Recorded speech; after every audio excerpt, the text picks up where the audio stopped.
promise I will never forget you. She gave up 10 years of her youth to care for a paralyzed husband, believing love could bring him back. But when he stood again, the first thing he did was humiliate her in front of everyone. You're just a desperate woman clinging to the only man who tolerated you. What would you do if the person you sacrificed everything for turned around and called you a burden? The truth is, some people don't become grateful after healing. They become cruel. They rewrite history to erase the ones who held them together. But this isn't a story of bitterness. It's the journey of Amara, a woman who walked into the rain with just a torn wedding photo, 12 coins and a broken heart, and stitched a whole new life from pain. She went from being called weak to becoming the most respected tailor in her city, helping dozens of women rise with her. And the day her ex-husband begged her to return, she simply smiled and said, "Now you know who the truly desperate one is."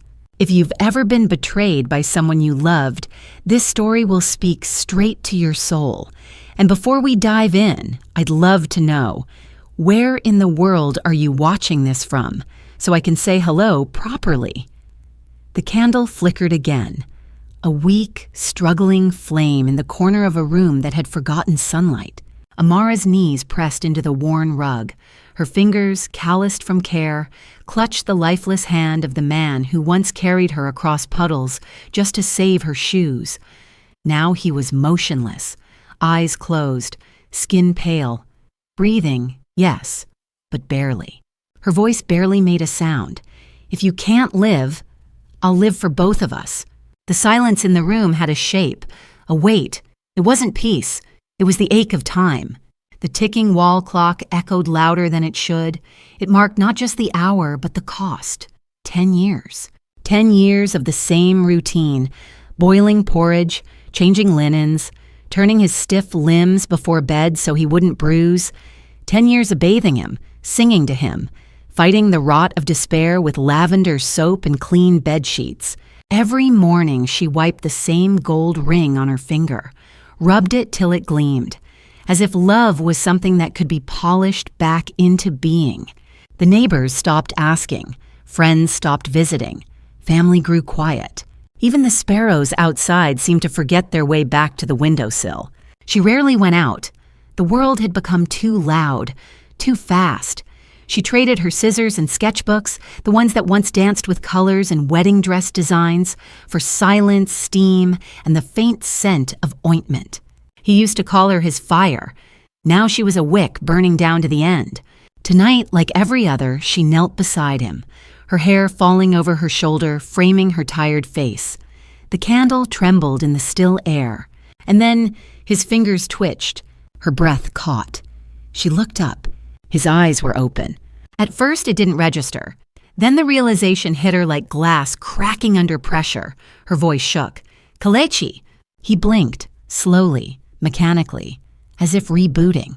Tears welled in her eyes. She reached out, brushed his cheek with trembling fingers. "You're awake, you're back." But his eyes didn't soften, they studied her, cold, curious, like a nurse in a hallway, a stranger passing by his hospital bed, not the woman who fed him, wept for him, loved him through a decade of nothing. He turned his head slightly, just enough. The candle's flame flared and stilled. She whispered his name again, but he said nothing. Not a gasp, not a smile, not even confusion. Just silence. She curled into herself, her hands cradling his, still warm, but empty of memory. She wanted to scream, but her lips only trembled. He was awake, and she was invisible. The room glowed with candlelight, but her heart had just stepped into night. Morning came with no music, just the clink of her spoon against the bowl. Oatmeal again. She stirred it out of habit more than hunger. The spoon circled, slower and slower till it stopped. He lay in bed, eyes open now, breathing on his own. They said it was a miracle. The doctors, the therapists, even the neighbor who once called her a saint now looked at her with admiration. But admiration turned to curiosity, then discomfort. Because he didn't look at her. Not with recognition, Not with warmth, just tolerance. She introduced herself again that day, like a housekeeper. "Amara, your wife." He nodded, distantly, as if the word wife belonged to someone else's life. The chair beside his bed squeaked as she sat. She tried to tell him stories, how they met, how he'd proposed with trembling hands in a thunderstorm, but he stared out the window, jaw clenched. When she brought him a blanket, he flinched. When she touched his arm, he pulled away. On the third day, he said it. "I don't need your pity." Her lips parted, but no words came.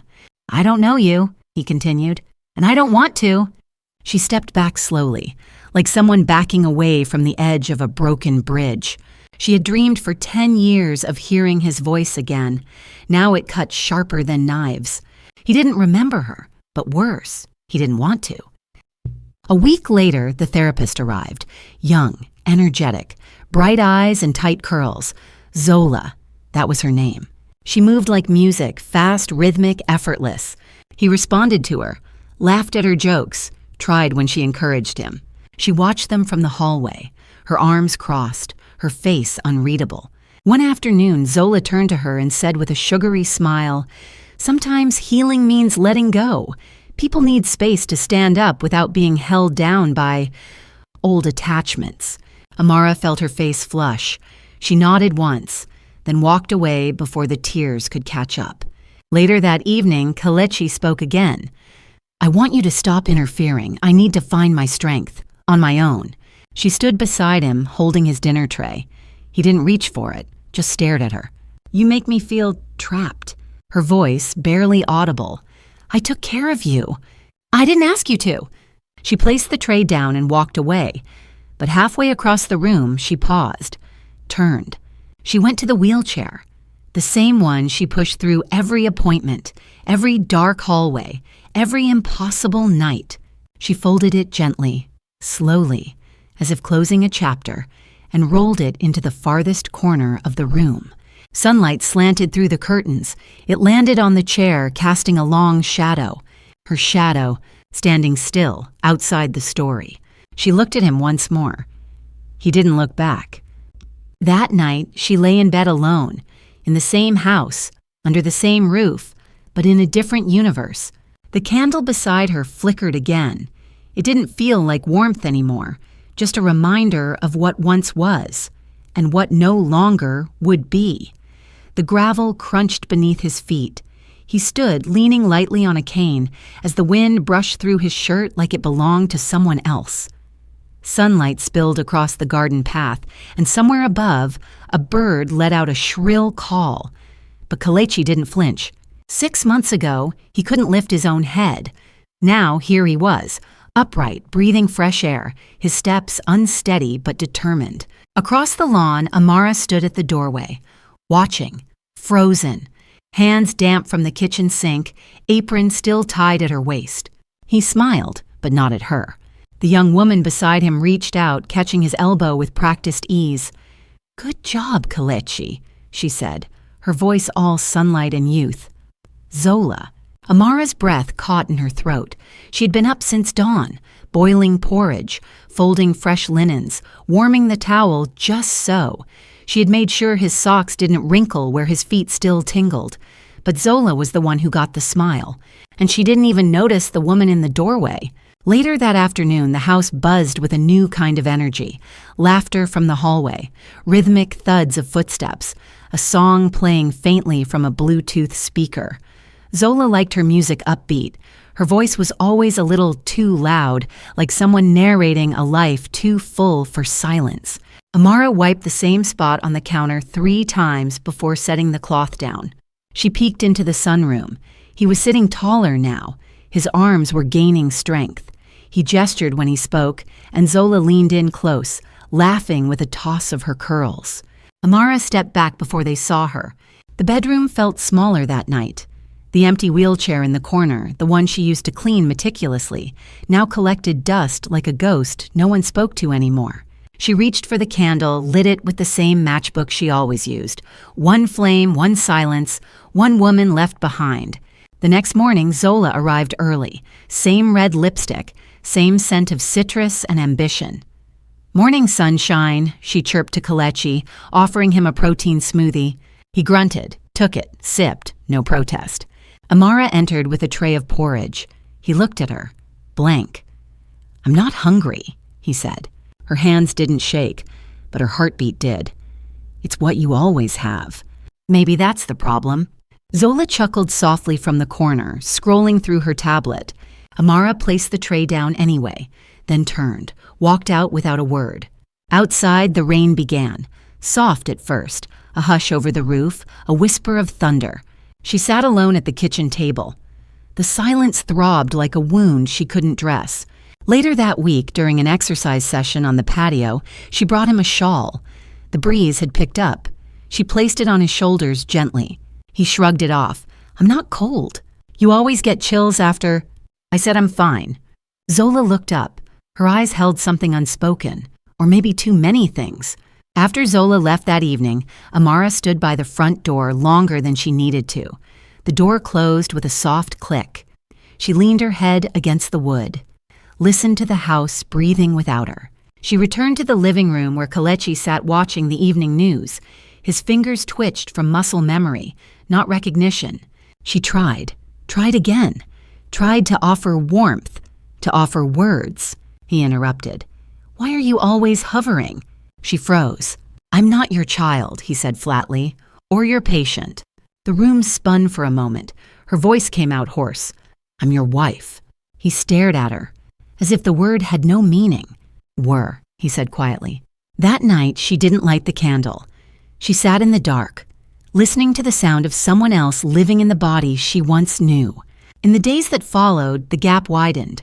Zola came daily. They talked about strength, about progress, about routines Amara wasn't invited to understand. One afternoon, Amara lingered near the patio again. Zola was massaging his shoulder, her hands firm, practiced.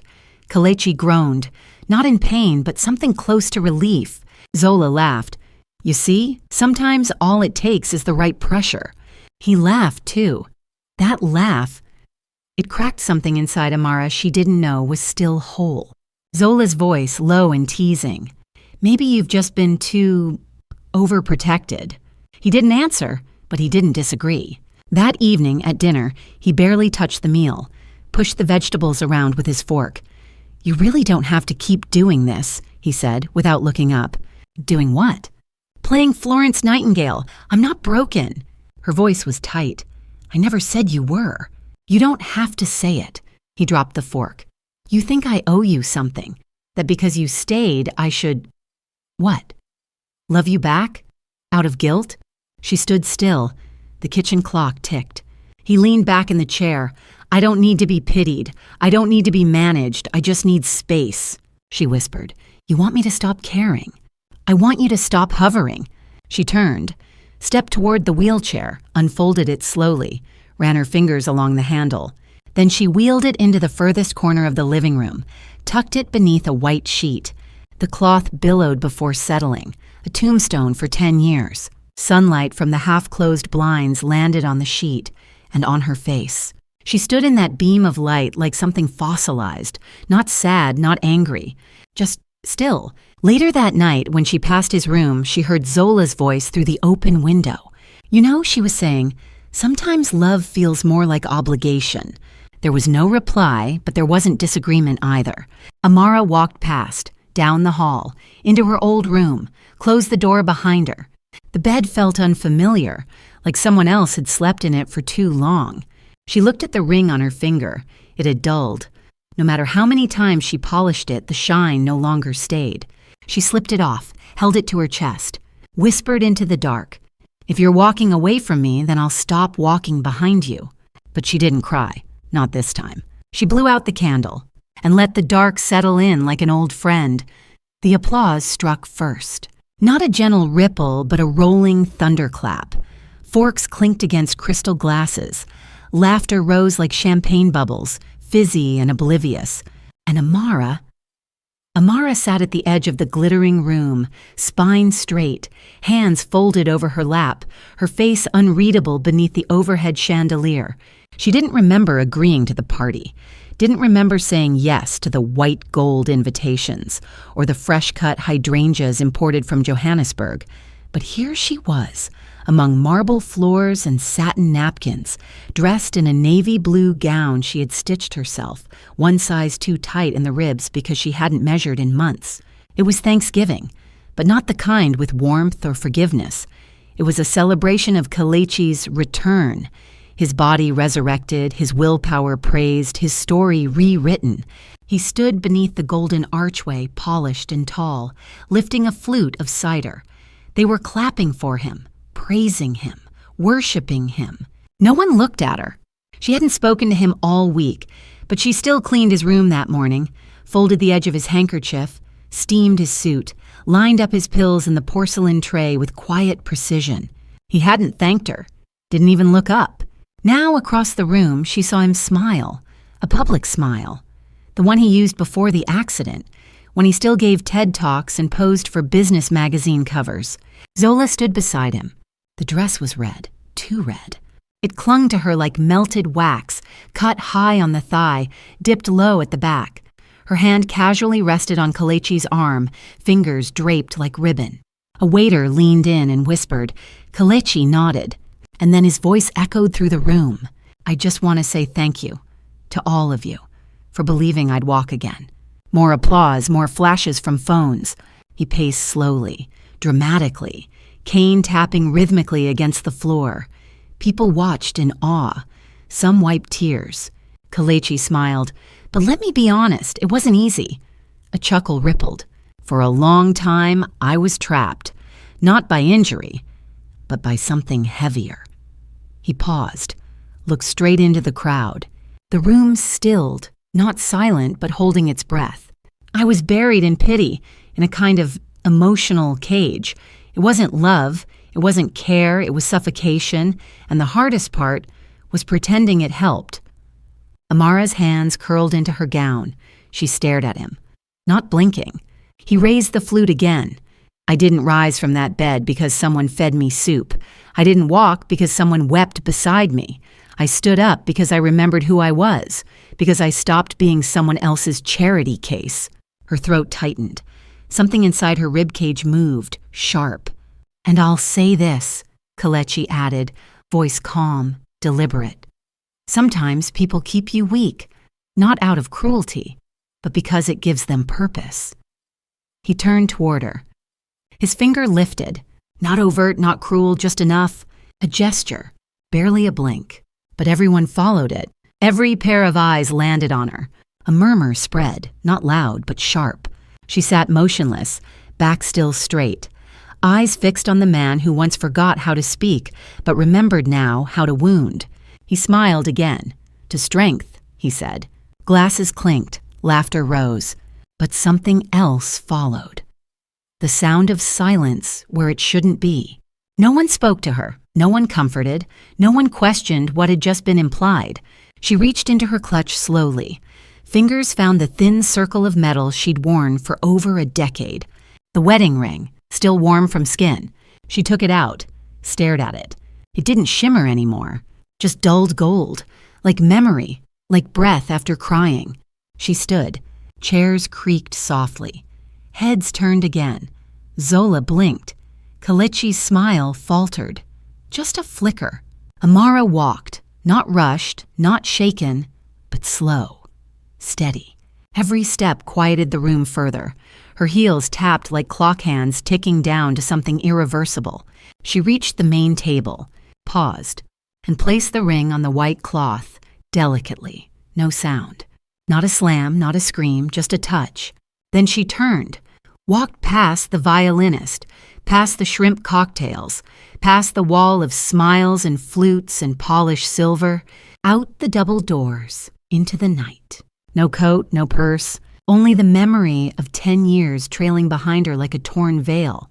The wind bit her cheeks. The city noise grew louder, but it felt quieter than the ballroom. She didn't look back, not even once. Inside, the party resumed slowly. Someone laughed too loudly. Someone whispered too close. But the silence she left behind settled over the room like smoke. Not choking, just inescapable. The ring sat alone on the tablecloth, Light caught the edge, just briefly, before the shadows swallowed it again. The walls were sweating, not from heat, but from time. Damp streaks trailed down cracked paint, and rainwater trickled steadily into a rusty bucket near the door. Plop, plop, plop. The rhythm didn't stop. Not through dawn, not through night. Amara stood in the doorway of the room she had just rented. One key, one switch, one bed with a mattress so thin she could feel the wooden slats underneath. 12 Cora in her pocket, a torn wedding photo in her bag, no ring. The room smelled like mildew and wet socks. The floor was always cold. No matter how thick the socks, no matter how many times she rubbed her hands together, the cold lived in the bones here. She closed the door slowly, the handle stuck a little, and the click was louder than expected. She leaned her head against the peeling wall and exhaled. It had been 3 days since she walked out of the party. 3 days since she turned her back on everything she thought she couldn't live without. Now she lived in a place where cockroaches held board meetings in the corners, and every footstep echoed like a question. What now?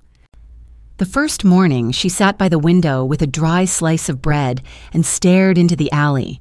The only view was a brick wall smeared with faded graffiti, a blue crown, a cracked heart. That afternoon, she walked 5 blocks and asked for work at 12 places. None of them said yes.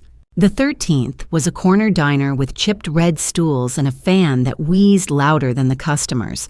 The woman behind the counter stared at her for a full minute before pointing to the sink. Wash, no break, no complaints. She nodded. The apron was damp, the soap cold. But Amara washed like her life depended on it, because it did. She worked until her fingers pruned and her back ached. Then she went home to the leaking room, heated water in a rusted pot, bathed with a rag, ate half a banana and saved the other half for tomorrow. On the 4th evening, she passed a church. Its doors were cracked open, golden light bleeding onto the sidewalk. No music, no voices, just stillness. Her legs moved before her mind did.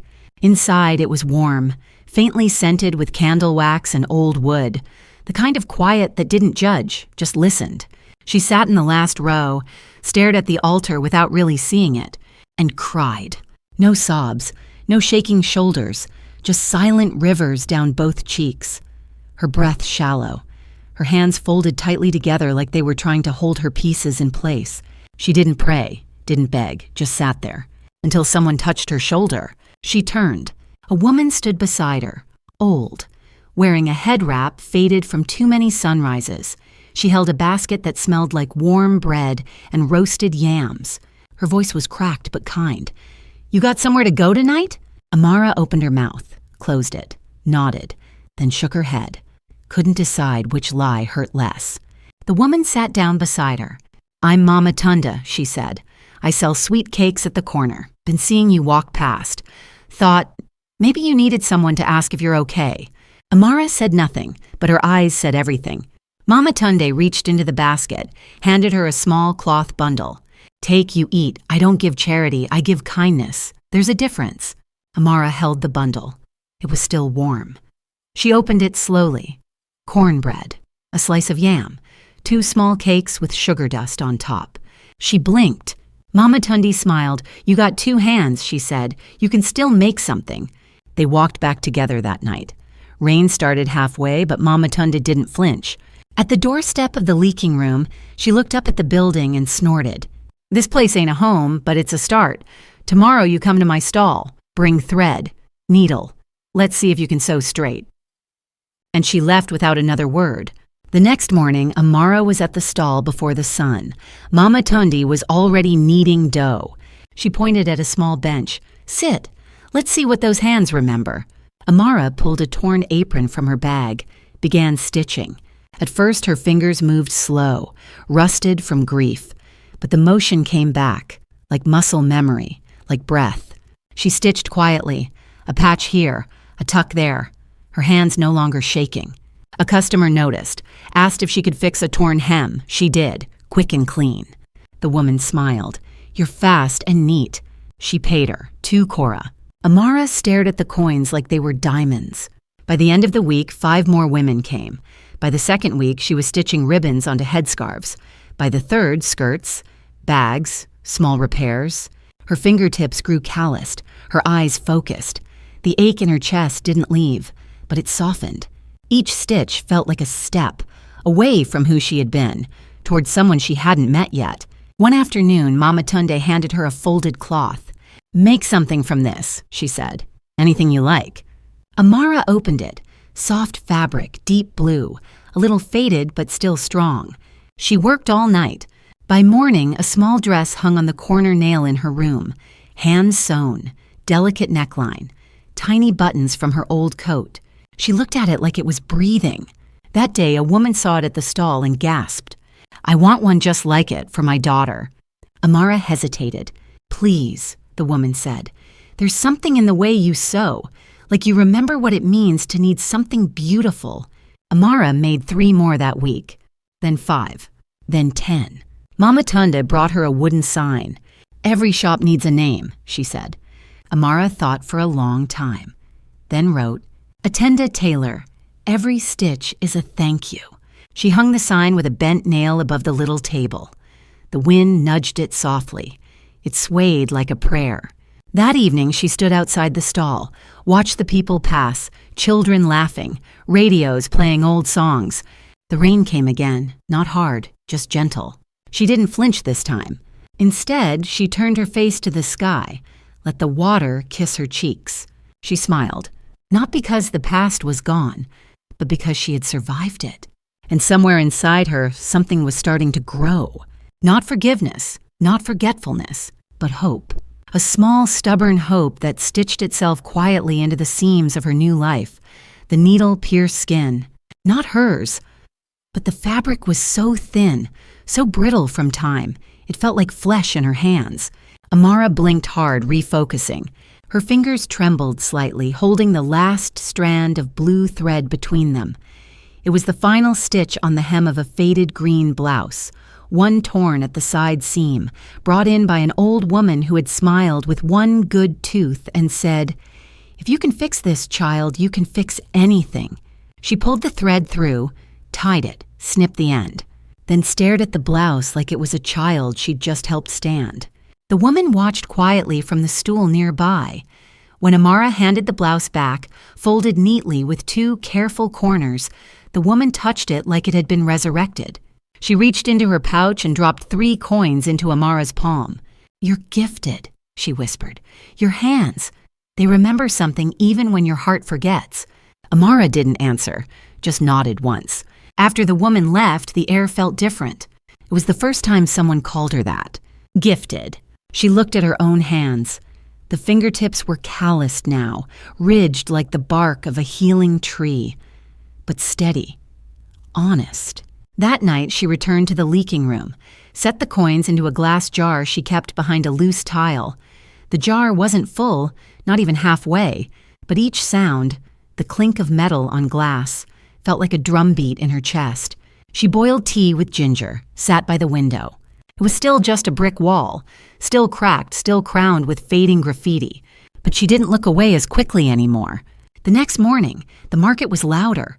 Something about the heat made tempers short and voices sharp. Children ran barefoot between the stalls, their laughter mixing with the rustle of banana leaves and the hiss of frying oil. Attenda Tailor, her corner table beneath Mama Tunde's canvas shade, had grown into more than just a stall. People lined up now, not many, but enough. They brought skirts, pillowcases, school uniforms, sometimes just cloth pieces, and trust. She worked without complaint, without rush. She spoke little, but every stitch was a sentence. On the 3rd week, something shifted. A young woman approached with a bundle under her arm. Her voice trembled slightly. "I heard you sew with feeling," she said. Amara raised her eyes. The woman smiled awkwardly and unwrapped the cloth. A child's dress, torn at the sleeve, stained with dried blood. "She wore it when my sister died," the woman said. "We couldn't wash the grief out." Amara didn't ask questions. She touched the fabric. It was soft, frayed at the edges, heavy with memory. She didn't fix it that day. Instead, she took it home, washed it by hand, let it dry by lamplight. then stitched the sleeve using a thread slightly darker than the original, not to hide the scar, but to frame it, like a storyline someone needed to keep. When the woman returned, she looked at the dress and cried. She pressed a small pouch into Amara's hand. Inside was a brooch shaped like a tiny sun. "I don't have more money," she said, "but I want your hands to keep shining." Amara didn't know what to say. That night, she pinned the brooch to the edge of her sewing kit. It caught the lamplight, reflected warmth into her leaking room. People began calling her Mama Stitch, not mockingly, with reverence, with affection. Mama Tundi chuckled when she first heard it. "Well, look at you," she said, giving hope one thread at a time. But Amara didn't feel like a mother. She felt like a woman trying to sew herself back together. One morning, a young boy limped toward the stall, barefoot, holding a torn school satchel. He said nothing, just placed it on the table and looked up with wide, waiting eyes. Amara opened it. The fabric was thin, worn at the base, the strap broken. She fixed it in 10 minutes. When she handed it back, he whispered, "Thank you," then took off running. He returned the next day, this time with his younger sister, holding a dress that had lost its buttons. Then came others, and soon a pattern formed. Women, children, old men, grieving, struggling, quietly hopeful. Her table became more than a tailor's bench. It became a place where people brought the things they couldn't throw away, and somehow left lighter. One afternoon, Mama Tundi placed a blank wooden board in front of her. "You need to make it official." Amara hesitated. "I'm not a business." "You're more than one," Mama Tunda said. Amara took the board home, sat with it for hours, held a piece of chalk in her hand. She thought of the rain, of the silence in the church, of the first thread, then wrote, "Attend a tailor, every stitch is a thank you." The next morning, she hung it on the pole beside her stall. The wood was rough, the letters a little crooked, but the meaning was clear. That evening, a teenager approached, hair tied up, skin dark and glowing with sweat. "Are you the woman who makes dresses from scraps?" she asked. Amara nodded. The girl pulled out a bundle. "I don't want to fix anything," she said. "I want to learn." Amara looked at her fingers, small, nervous, eager. She nodded again. "Come back tomorrow," she said. The girl returned, then brought 2 friends, then 5. They sat in the back of the stall, legs crossed, eyes wide. Amara taught them to thread needles, to cut with care, to respect fabric, not just for its price, but for its history. She didn't lecture, she demonstrated. Let them feel the thread burn on their skin, let them break needles and try again. Each stitch became a memory, a step, a small healing. Soon she wasn't just mending clothes, she was rebuilding people. One afternoon, a man passed by, suited, sunglasses, a bit too polished for the neighborhood. He stopped at the sign, read it, looked around. "You're the one they're talking about?" he asked. Amara didn't answer, just kept sewing. The man watched, then dropped a card on the table. "In case you want something bigger," he said. "I run a boutique across town. Might be good to talk." She didn't pick up the card until he left, didn't read it until much later, then slipped it into her pocket and said nothing. She wasn't ready, but something inside her had stirred. That night, she sat beside her jar of coins. It was fuller now, heavier. She unscrewed the lid, dropped in 3 more, then looked at her hands. They weren't just sewing anymore. They were speaking. They were remembering. They were building something she didn't have a name for yet, but it felt like beginning. The screen lit up before he spoke. Muted colors, a crowd cheering. His own face, larger than life, beaming through a dozen glass displays in the open-air market. Kelechi, in a tailored gray suit, smiling into the camera like grief never touched him. Amara didn't stop walking, but something in her chest clenched. The headline scrolled across the bottom of the television set, mounted above the bread stall, "The Man Who Walked Again, a Miracle of Willpower." She paused, just long enough to hear the words behind the gloss. "After years in silence, I chose not to be a prisoner of pity. I chose to rebuild. And this is the fruit of refusing to be kept down." She smiled, a quiet, distant smile, not bitter, not mocking, just tired. then turned her gaze away and moved past the stall, weaving through baskets of mangoes and voices bartering over onions. The broadcast faded behind her like a song she'd already memorized and grown weary of. Back at Attenda Taylor, the heat of the day pressed low against the canvas awning. The air buzzed with energy. Women lined up with colorful fabrics. Young girls practiced seams behind the stall, their fingers growing braver, steadier. Amara stood at the center, not raised, not glorified, just present fully. "Use a shorter stitch on linen," she said gently to one of the girls. "Let the thread breathe with the cloth." A nod, a quick correction, a smile. The stall had grown. The sign had been repainted with bolder strokes. Someone brought flowers every Tuesday. Someone else left lemons for her tea. She didn't ask for gifts, but they came. That afternoon, a woman named Sifa, skin like river clay and voice like flint, stepped to the front with 2 small boys in tow. "My sons are starting school," she said. "We can't afford uniforms, but if I bring the fabric, can you help?" Amara nodded once, the way her mother used to. "Sure, certain, no questions needed." "I'll do more than stitch," she said. "I'll show you how to make them yourself." And that was how the class began. Every Saturday, the back of the stall became a space for mothers who'd never threaded a needle, but knew the ache of holding together a home with nothing but willpower. They stitched. They listened. They shared. Amara taught without ceremony, because pain had taught her enough ceremony for one lifetime. Sestet. In another part of the city, behind mirrored windows and white floors that clicked under Italian shoes, Kelechi sat in a leather chair and winced. He reached for his calf, rubbed it, frowned. "Again?" the doctor asked. "How often now?" "Sometimes in the morning," Kelechi muttered. "Sometimes after long walks, tingling, numbness, not pain, just gone." The doctor studied him. "You're overusing the leg," he said. "The nerves. There's only so much they can take. You need rest, controlled therapy. Not this constant movement, the events, the flights." Kelechi looked away. His fingers tightened around the cane he hadn't used in public in over a month. "I can't slow down," he said. "Not now, they're watching." The doctor sighed. "Then be prepared, one fall, one nerve collapse, and we're back where we started." He didn't reply. That evening, Zola hosted a rooftop dinner for a tech startup launch. Gold lights strung across railings, champagne and flutes, laughter like broken glass clinking on marble.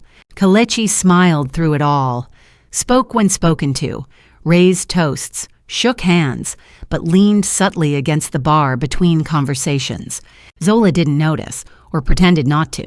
Her laughter was louder now, her phone in her hand more often, her gaze elsewhere.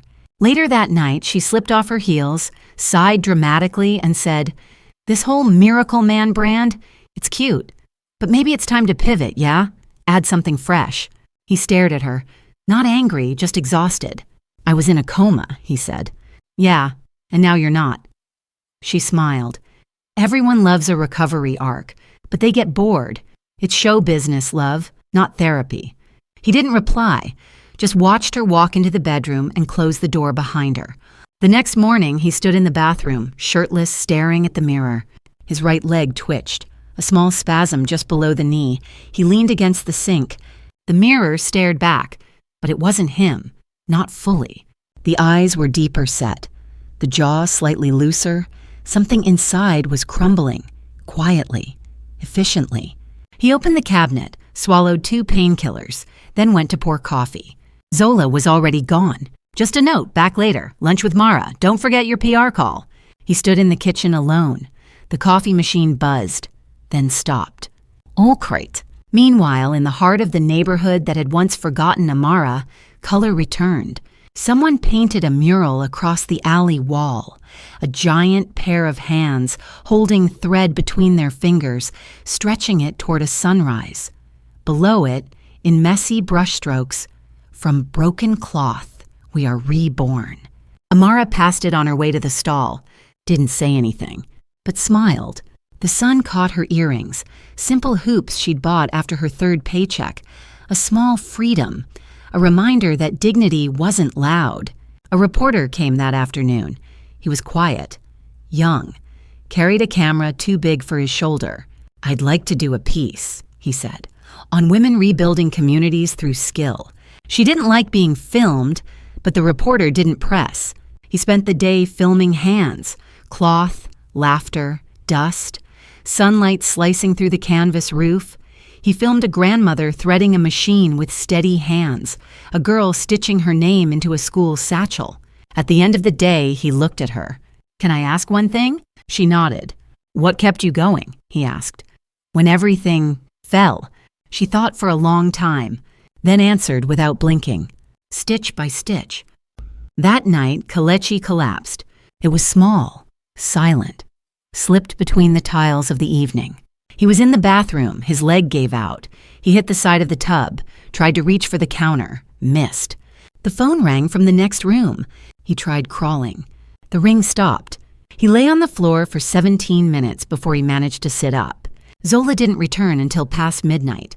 She didn't ask why the lights were still on, didn't notice the bruised shoulder. When she slept, she turned her back to him. He sat awake until dawn. The next morning, he walked past the same mirror, saw his reflection, and flinched, not from pain, but from recognition. The man in the glass wasn't triumphant, wasn't healed, wasn't even awake. He was Amara, 10 years ago, silent, bent, alone. And the mirror had just reversed itself. The first sound he heard was the ticking. Not loud, not urgent, just relentless. Tick, tick, tick. Kelechi opened his eyes to the gray light of early morning. The apartment around him was still, too still. The bed beside him remained untouched, sheets smooth, cold. Zola was gone again. On the nightstand sat a single white envelope. No perfume, no lipstick mark, just his name written in block letters. He stared at it for a long time before touching it. The ticking of the clock on the wall filled the silence. He opened the envelope slowly. Inside was a note. 10 words. "I wasn't born to nurse broken men. Zola." No flourish, no farewell, just that. He didn't blink. He folded the paper neatly, set it back on the table. Then he looked at the apartment. It was beautiful. Everything designed. Glass, chrome, art on the walls, but not a single photo, not a single soul. Just him. The man who had conquered death, now defeated by breakfast. He stood, walked to the window. Below, the city pulsed, taxis crawled, vendors shouted, someone argued over phone static. Life went on, unbothered. He sat down at the kitchen counter. His hands trembled slightly as he reached for his phone. There were missed calls, messages, interviews. None from Zola. His thumb hovered over a contact he hadn't opened in 2 years. Then slowly, deliberately, he tapped. The phone rang. Once, twice, 3 times. He nearly ended the call. Then a voice, soft, steady, familiar. "Hello?" He closed his eyes. That voice was a wound and a salve. "Amara." A pause. He could hear the air shift, like the quiet just before a downpour. "What do you want, Kelechi?" No rage, no tenderness, just distance. He swallowed. His voice cracked. I made a mistake." Another pause. He could almost hear her blink. "I think we both know that already." "I shouldn't have." "Don't." He stopped. She waited. The ticking grew louder again. Or maybe his breath had grown thinner. I thought maybe you could come, just talk." She didn't answer. He closed his eyes tighter. His grip tightened on the phone. "Please, Amara, I'm not asking for pity." "Good," she said softly, "because I don't have any left." That silence again, but this time thicker, heavier. Then she said the last thing he expected. "I'll come by once." He didn't know how to respond, so he didn't. The line went dead. The apartment smelled of bleach. He'd cleaned everything, twice, as if soap could erase years of silence. He wore a simple shirt, no watch, no cologne. He sat on the edge of the couch and stared at the door like a man waiting to be sentenced. When the knock came, it was so gentle he almost missed it. He opened the door, and there she was. Different, but still her. She wore a soft gray dress, a scarf over her hair, no makeup, just presence. Quiet, but undeniable. She stepped in, looked around once, didn't sit. He closed the door behind her slowly. "You look well," he said. She didn't answer, just folded her arms. He moved toward the kitchen. "Can I make you—" "I'm not here to drink tea, Kelechi." He nodded, stopped moving. They stood facing each other like two countries that once shared a border, now separated by war, memory, and unspoken apologies. "I kept something," he said finally. He walked to a drawer, pulled out a small wooden box, set it on the table. She didn't move. He opened it. Inside lay a single gold ring. Hers. "I found it after the party," he said. "You left it on the table. I couldn't—" He stopped. She stepped closer, looked down at the ring, but didn't touch it. "Do you remember what you called me?" she said quietly. He flinched. "Yes." "Say it." He looked away. She stepped closer. "Say it, Kelechi." He exhaled. A desperate woman. Her jaw clenched, but she didn't cry. "You said I used my love to trap you." "I was wrong." "No," she said. "You were honest for the first time." He closed the box slowly. "I didn't know who I was back then. I woke up in a world where you had done everything, given everything. I didn't know how to receive that kind of love without feeling ashamed." She stared at him. "You didn't feel ashamed," she said. "You felt small, and you hated that I stood beside you when you couldn't stand at all." He nodded once. "I'm not here to fix you," she continued. "I'm not here because I miss you. I came to see with my own eyes what you became when you had everything you thought you wanted." He lowered his gaze. "I have nothing now," he said. She tilted her head. "No, you have something." He looked up. "You have the truth," she said, then reached into her bag, pulled out a folded photograph. He recognized it immediately, a rare one. Him, in the wheelchair, Amara beside him, both smiling. Taken the day after he first moved a finger, she placed it beside the ring box. "You once said that 10 years of my life were wasted, that my love kept you weak." He opened his mouth, closed it. She stepped back. "That love was the strongest thing either of us ever held." He nodded slowly, tears at the edges now. "Then why does it hurt to remember it?" "Because you weren't worthy of it," she whispered, "and you knew it." The silence between them now was different. Not angry, not cold, just finished. She turned to leave. At the door, she paused. "You asked me to come back." He didn't respond. She looked over her shoulder. "I came, I saw, and I'm still choosing to walk away." He gripped the edge of the table. She opened the door, but before she stepped out, she said one last thing. "I live for both of us. Now I'm just living for me." Then she was gone. The door clicked shut. The ticking returned. Louder than ever. Kelechi walked back to the couch, sat down slowly, picked up the photo, held it in one hand, the ring box in the other. He didn't cry, not yet, but the mirror on the far wall caught his reflection again, and this time he didn't flinch. He just watched himself, alone, smaller than before, but maybe, just maybe, more human. The fabric fluttered, not in the wind, but under the breath of 30 women stitching in rhythm, their fingers dancing through thread like they were holding on to something sacred. It was a Monday. The sun had just crested over the old water tower. In the heart of the city, the morning was noise and heat, but inside the new Attenda Taylor studio, tucked behind the market stalls and next to the community library, it was focused, warm, steady. Amara stood near the back wall, chalk in hand, sketching a new pattern onto brown paper pinned across the cutting table. She wore a loose linen blouse, sleeves rolled to the elbows, curls tied back. Her gold brooch, the tiny sun given to her months ago, shimmered faintly in the sunlight, slicing through the glass window panes. The space wasn't fancy, just bigger, but it carried history in its seams. On the walls hung framed photos of her students, teenagers holding their first skirts, grandmothers smiling beside embroidery hoops, mothers standing tall beside uniforms they made themselves. Attenda Taylor had become more than a stall. It was a place of restoration, a place where hands had memory and stitches told stories. People had started calling her Mama Attenda now. It embarrassed her at first, but the name stuck. She'd learned to wear it like thread on skin, tight at first, but warmer with time. Just before lunch, a postman walked in, uniform creased, face damp with sweat. He looked around the room like he wasn't sure if he'd entered a school, a church, or someone's home. Letter for, Amara Ikene? She raised a hand. He approached, handed her a pale envelope.